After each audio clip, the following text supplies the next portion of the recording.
Hi everybody and welcome to this episode of Creator Cafe. Today I want to talk to you about cleaning up your systems to ensure that they run as smoothly as possible.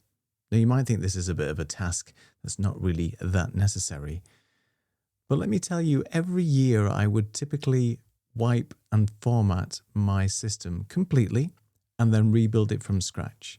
And that's just part of my housekeeping that I would typically do to ensure that my system is running as optimally as possible.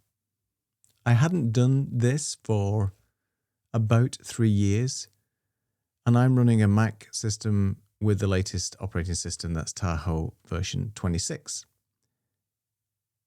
And I'd been noticing over the last couple of months that the system is either getting a little bit sluggish, video recording is a little bit clunky, problems with Zoom, just general performance-related issues for the whole system. Now, typically what I've done in the past is every year I've done my own nuke and pave, which is wiping the system clean completely, formatting the hard drive, and then rebuilding the machine from scratch.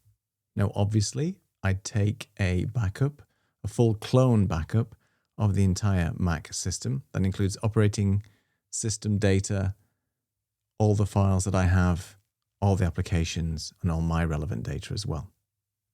But when I'm rebuilding it, I will start from a level playing field. I'll start from scratch.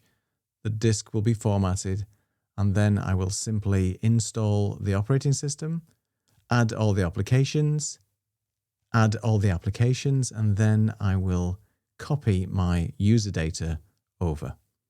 The reason why I don't do a restore is because I don't want any glitches, bloated software, any problems that are causing the system to slow down in the first place to be restored back to the new machine. So this obviously takes a lot more time than your typical backup and restore, but it is worth it, trust me, because you have like a new machine once you've rebuilt everything.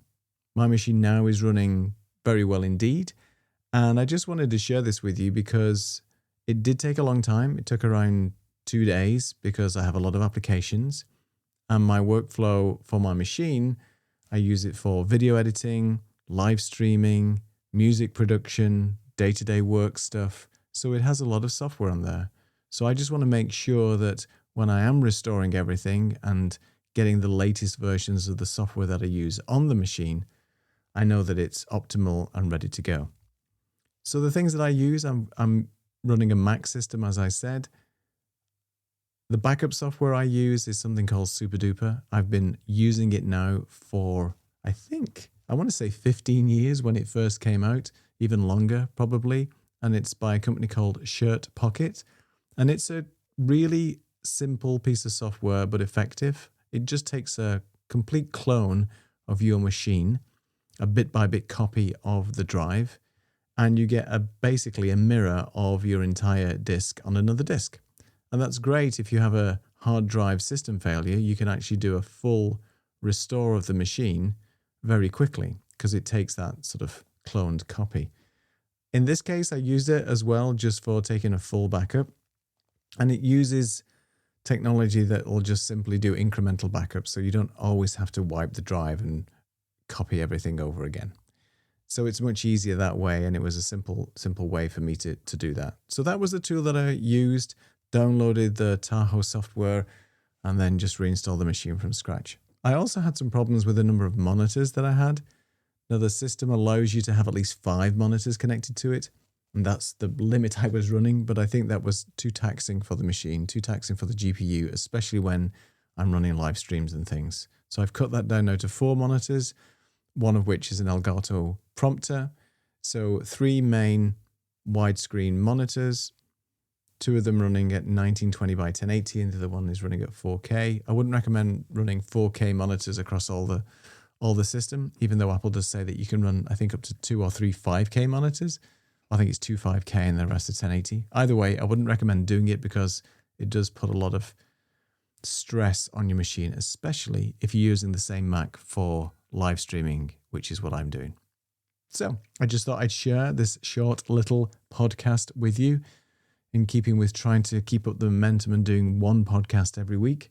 I can't even remember if I did a podcast last week, But let's keep the momentum going. And it's fun just to chat with you from an audio perspective as well. I just like doing an audio podcast from time to time because it doesn't mean then I have to set everything up here for video and so on. And it's quite nice. You can listen to me in the car if you want, or wherever you consume the content. So anyway, thanks for supporting me, listening to my ramblings. And next week I'll be back with something else. Until then, take care of yourselves and take it easy.